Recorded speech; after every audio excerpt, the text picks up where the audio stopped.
पेवा के हमारे चेयरमैन आशीष चक्रपाणी जी, भारतीय जनता पार्टी के प्रदेश के सचिव राहुल राणा जी, हमारे प्रदीप सैनी जी, मदन पोपली जी, मुझे बहुत खुशी का अनुभव हो रहा है। मैं इस महान तीर्थ को नतमस्तक होकर के प्रणाम करता हूँ। मां सरस्वती के किनारे धर्म क्षेत्र कुरुक्षेत्र में आने वाले इस महान तीर्थ की महिमा का भयानक सर्दी और बरसात में भी जो आप लोग इतनी संख्या में आए हैं, मैं पेवा की पूरी सरदारी का दोनों हाथ जोड़ करके प्रणाम करता हूँ, आप सबको राम राम करता हूँ। मुझे बड़ी खुशी है कि आज पेवा की इस तीर्थ नगरी जो पितरों को मोक्ष देने वाले है, यहीं पर देवताओं के सेनापति भगवान कार्तिकेय अपने गणों के साथ निवास करते हैं। मैं उनके चरणों में भी नमन करता हूँ।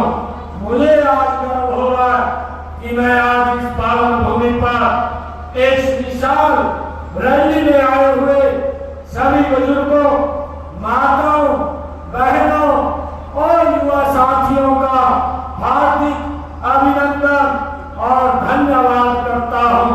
आप सबको बहुत बहुत शुभकामनाएं भी देता हूँ। इस रैली के आयोजन का हमारा मकसद आप सबसे सीधा जुड़ना है और साथ ही यह रैली इस इलाके को विकास के मामले में अग्रणी बनाने में भी ये कारगर सिद्ध होगी।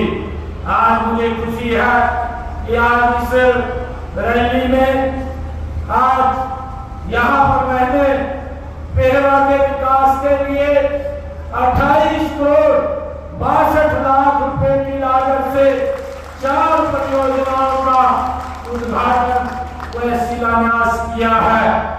इनमें प्राचीन सरस्वती नहर पुल, किसान सेवा सदन और 50 बिस्तर के शिलान्यास उद्घाटन किए हैं।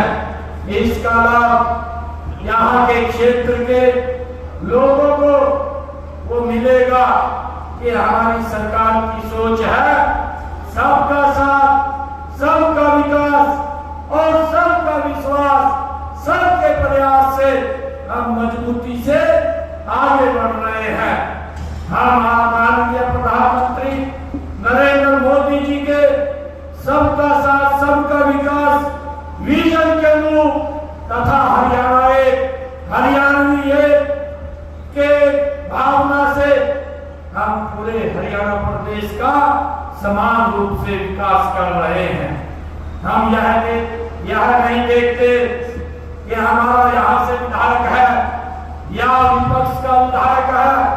हमारी सोच सबका साथ, सबका विकास लेकर के हरियाणा प्रदेश को आगे बढ़ाने का हमारा मूल मंत्र है और हम इसको लेकर के आज आगे बढ़ रहे हैं। मैं यहाँ यह विश्वास दिलाने आया हूँ कि सरकार आपकी है।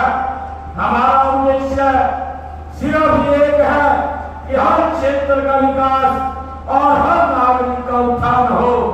आपकी हर शिकायत को सुनने और सुधारने का ये हमारा कर्तव्य है। हम मजबूती से इसको आगे बढ़ाने का काम करेंगे। मुझे ये भी खुशी है कि हमने माननीय प्रधानमंत्री नरेंद्र मोदी जी के विकसित भारत बनाने के लक्ष्य को पूरा करने के लिए हम सब ने मिलकर के मजबूती से आगे बढ़ना है। इस काम में हरियाणा का अधिकतम योगदान सुनिश्चित करना है। मैं आपको विश्वास दिलाता हूँ कि पेवा विधानसभा क्षेत्र के विकास में हमारी सरकार कोई कमी नहीं रहने देगी और गति से इसको आगे बढ़ाने का काम करेगी। भाइयों, जब मैं चुनाव के अंदर आया था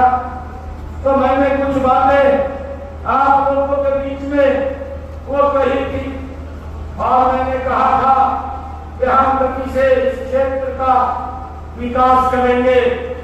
भाइयों, आप लोगों ने पहले मुझे यहाँ से सांसद चुना है, मैं कहीं और नहीं आया, मैं अपने घर में आया, अपने परिवारजनों के बीच में आया।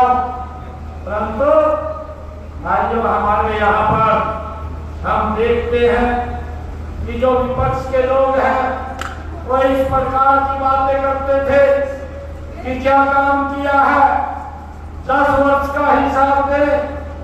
मैंने चुनाव के समय में भी उन लोगों को अपने 10 वर्षों के हिसाब की बात कही थी। मैंने उनसे भी कुछ क्वेश्चन पूछे थे। मैंने कहा था कि आप भी 10 वर्ष इस प्रदेश के मुखिया रहे हैं, मेरे कुछ क्वेश्चन है, आप उनका उत्तर दें। भाइयों, एक भी मेरे क्वेश्चन का उत्तर नहीं दिया। परंतु हरियाणा प्रदेश की जनता का मैं दिल से धन्यवाद करता हूँ। मैं हरियाणा प्रदेश के लोगों का आभार व्यक्त करता हूँ। 8 तारीख को जब रिजल्ट आया, उनको एक एक क्वेश्चन का हिसाब देने का काम ये मेरे हरियाणा के लोगों ने किया है। भाइयों, हमने पिछले 2 कार्यकालों में पेड़वा क्षेत्र में शिक्षा, कनेक्टिविटी और स्वास्थ्य सेवाओं आदि को बढ़ाने के लिए हमारी सरकार ने निरंतर काम किया है। इस क्षेत्र में विकास कार्यों पर हमने पिछले 10 वर्षों में, भाइयों, पिछले 10 वर्षों में पेड़वा विधानसभा के अंदर 1057 करोड़ रुपए के विकास कार्य ये हमारी डबल इंजन की सरकार ने यहाँ पर किए हैं। परंतु मैं उन लोगों का भी हिसाब देना चाहता हूँ जो लोग हिसाब मांगते थे। मैं आज उनको बताना चाहता हूँ, ये पेड़वा की सरकार के बीच में बताना चाहता हूँ कि आप भी 10 वर्ष तक इस प्रदेश के मुखिया रहे हैं। आपने 10 वर्षों के अंदर मात्र 353 करोड़ रुपए के विकास कार्य पेड़वा में करवाए और हमारी सरकार ने 1057 करोड़ रुपए के विकास कार्य पेड़वा के अंदर कराए हैं। भाई, बहुत बड़ा अंतर ये हमें देखने को मिलता है। ये तो हमने यहाँ पर विकास कार्य 1057 करोड़ रुपए के कराए, परंतु इसके अलावा हमने इसी क्षेत्र के अंदर हरियाणा के विकास को गति देते हुए 152D, जिसके ऊपर 12,000 करोड़ रुपया हमारी सरकार ने इन 10 वर्षों के अंदर यहाँ पर खर्च करने का काम किया है। और मुझे खुशी है कि हमने 3400 करोड़ रुपए का जो ये 4 लाइन रोड अंबाला से लेकर के हिसाब जो मेरे इसी क्षेत्र से गुजरता है, ये भी 10 वर्षों में हमारी सरकार ने कराने का काम किया है। छोटा साहब पूछते थे ना कि हिसाब मांग रहा हूँ, अरे हिसाब तो हम दे रहे हैं, परंतु आप अपना हिसाब भी बता दीजिए कि आपने अपने कार्यकाल में क्या काम किए हैं, क्या नहीं किए हैं। भाइयों, मैं बोल रहा था, मैं ये बात बोल रहा था कि 8 तारीख को जब रिजल्ट आएगा, ये कांग्रेस पार्टी ये पीजीआई के भाई आईसीयू में भर्ती हो जाएगी। और 8 तारीख को हरियाणा के लोगों ने वो करके दिखा दिया है। भाइयों, ये लोग ये यहाँ पर ये लोग झूठ फैलाने का काम करते हैं, ये झूठ बोलने का काम करते हैं। भाइयों, लोकसभा के चुनाव के अंदर अरे राहुल बाबा को कुछ और नहीं मिला। एक संविधान के जो डॉक्टर भीमराव अम्बेडकर जी ने पवित्र संविधान बनाया, उसी की बुक फेंका खड़ा हो गया। कहा अगर मोदी तीसरी बार प्रधानमंत्री बन गया तो संविधान खत्म हो जाएगा। अरे राहुल बाबा, मोदी तो इस देश को संविधान के अनुरूप चला रहा है, परंतु कांग्रेस पार्टी खत्म हो रही है। 2029 के अंदर कहीं आप दिखाई नहीं देगी। ये झूठ भी आप लोगों का बिकने वाला नहीं है, जो झूठ आप लोग बोल रहे हैं। भाइयों, इस प्रकार का झूठ इन लोगों ने बोला है और बोला है। तो आइए लोकसभा के अंदर मैं तो आप सबका दिल से धन्यवाद करता हूँ कि आप लोगों ने हमें यहाँ से नवीन जिंदल के रूप में सांसद दिया है। नहीं तो भाइयों ये उसकी झूठ की पेट चढ़ने वाले थे, परंतु हमारे लोग बोले। मैं कहीं भी गया भाई, जब मैं चुनाव लड़ रहा था और आदरणीय प्रधानमंत्री जी ने और हमारे केंद्रीय नेतृत्व ने जब मुझे जिम्मेवारी दी, मैंने डट करके काम किया और काम किया तो मुझे पूरे प्रदेश के अंदर जाना पड़ता था। मैं जब प्रदेश के अंदर जा रहा था तो मैं एक दिन अपने हल्के लाडवा में आया। मैं जब शाम को वहां पहुंचे गांव के अंदर, 2 गांव में मैं गया तो मेरे को कहने लगे, कहा कि यहाँ तो दुष्प्रचार कर क्या पूरा। मैंने कहा क्या कर अच्छा बताइए। वो कहने लगे, कहा ये तो मुख्यमंत्री नहीं बनना है, कहा वोट देकर क्या करांगे, कहा अपनी वोट की खराब करांगे, कहा मुख्यमंत्री तो डर गया। मैंने कहा मका हुड्डा 8 तारीख को पीजीआई के अंदर भर्ती होगा और आप लोगों के सामने आइए। पूरे हरियाणा प्रदेश में मैं जानता था कि तीसरी बार non stop Bharatiya Janata party की सरकार बनाने का काम किया है। उनके भ्रष्टाचार के ऊपर भाइयों नकारने का काम हरियाणा प्रदेश के लोगों ने किया है। चलो भाइयों, ये बोलते थे कि हम नौकरी हिस्से के हिसाब से देंगे, उस बात को उतारने का काम मेरे हरियाणा प्रदेश के लोगों ने किया है। भाइयों, हमारे हरियाणा प्रदेश के लोगों ने जो क्षेत्रवाद था, परिवारवाद था, जो भेदभाव होता था, भाइयों उसको भी नकारने का काम हरियाणा प्रदेश के लोगों ने किया है। भाइयों, हमारे लोग बात आएंगे मैं तो अपने घर गाँव में हासिल थोड़ा ध्यान कर दियो। मैं बार ये बात कर रहा था, मेरे को भी लगे कहा ये तो बनने वाला नहीं है। मैंने तो फिर अपनी स्ट्रेटेजी बदली।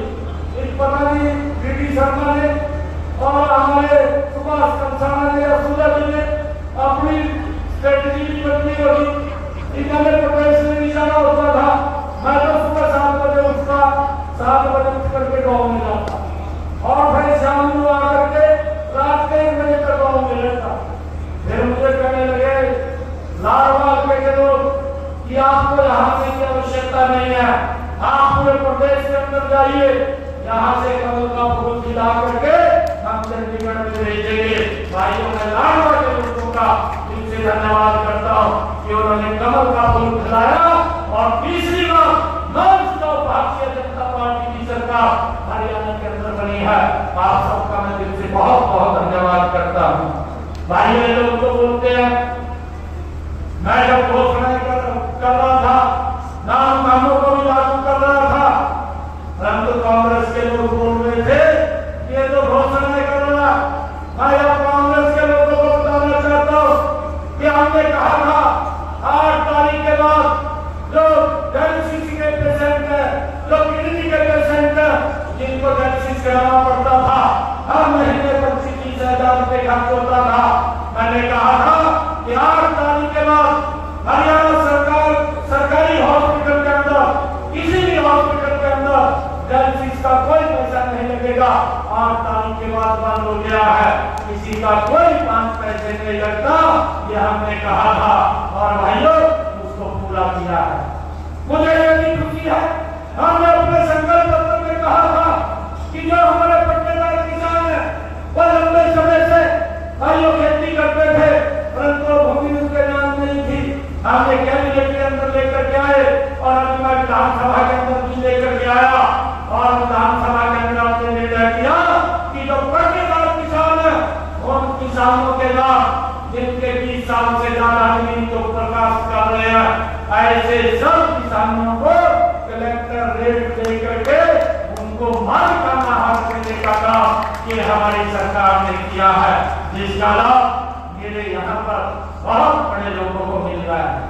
और भाइयों, ये लोग बोलते थे कि ये एमएसपी को बंद करेंगे, लगातार हमारी सरकार ने पिछले 10 वर्षों में एमएसपी को लगातार बढ़ा मुझे खुशी है बताते हुए कि सहायक किसान के डीबीटी के माध्यम से खाते में पहुंचाने का काम ये हमारी सरकार कर रही है। मुझे ये भी खुशी है कि हमने पिछले 10 वर्षों के अंदर हरियाणा प्रदेश के किसानों के खाते में 1,25,000 करोड़ रुपया डायरेक्ट उसके खाते के अंदर पहुंचाने का काम किया है। अगर मेरे किसान का पैसा रुक जाता है तो उसको ब्याज सहित उसके खाते में पहुंचाने की व्यवस्था भी ये हमारी सरकार ने की है। ये लोग बोलते हैं भाइयों हम किसान की 14 अन्य फसलें MSP पर खरीदते थे और अब हमने ये निर्णय किया, हमने अपने संकल्प पत्र में कहा कि हम किसान की 100% फसल MSP पर खरीदने का काम हमारी सरकार करेगी। मुझे खुशी है, मैं उन लोगों को बताना चाहता हूँ जो इस किसान के नाम के ऊपर राजनीति करते हैं। हमने हरियाणा के अंदर कई नोटिफिकेशन जारी किया है। हरियाणा के किसान की फसल 100% MSP पर खरीदने की गारंटी ये हमारी सरकार ने की है। भाइयों ये अगर कोई काम कर सकता है तो ये हमारी भारतीय जनता पार्टी की सरकार है।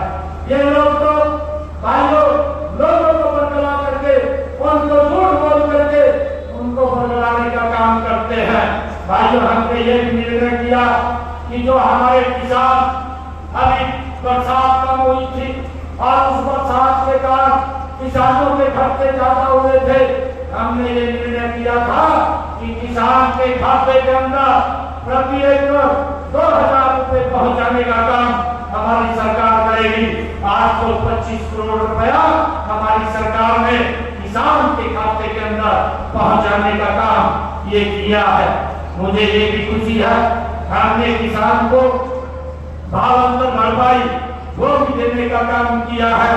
और मुझे ये भी खुशी है कि हमने पिछले 10 वर्षों के अंदर 190 हल्के में 180 घोषणाएं की थी। 180 घोषणाओं में से 104 घोषणाएं हमने पूरी की है। 36 के ऊपर काम चल रहा है। भाइयों एक भी ऐसी घोषणा नहीं है जिसको पूरा नहीं किया, ये हमारी सरकार उसको पूरा करने का काम कर रही है।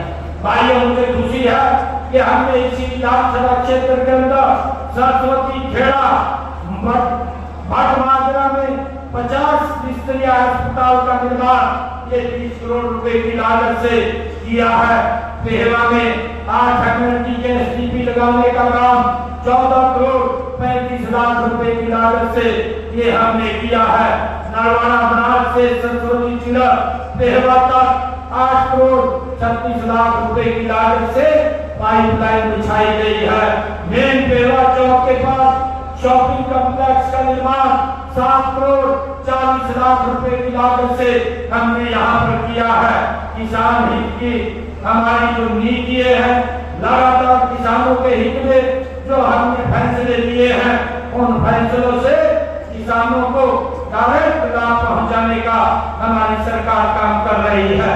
हमने किसानों के हित में एक और बड़ा फैसला ये लिया था कि अंग्रेजों के जमाने से एक अभियान हमारे किसानों को ऊपर लगता था।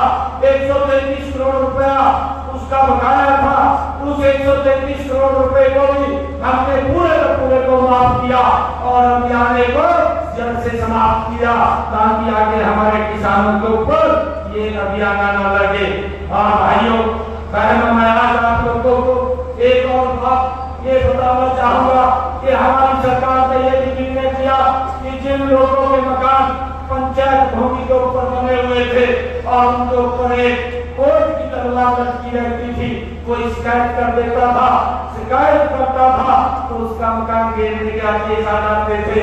हमने अपनी कैबिनेट के अंदर फिर विधानसभा के अंदर भी ला करके उससे भी राहत दिलवाने का काम किया है कि अगर पंचायती भूमि के ऊपर किसी व्यक्ति ने मकान बना लिया है और 20 वर्षों से बना रखा है, उसका भी कलेक्टर रेट दे करके उसके नाम करने का निर्णय ये हमारी सरकार ने किया है ताकि किसी व्यक्ति को कोई दिक्कत परेशानी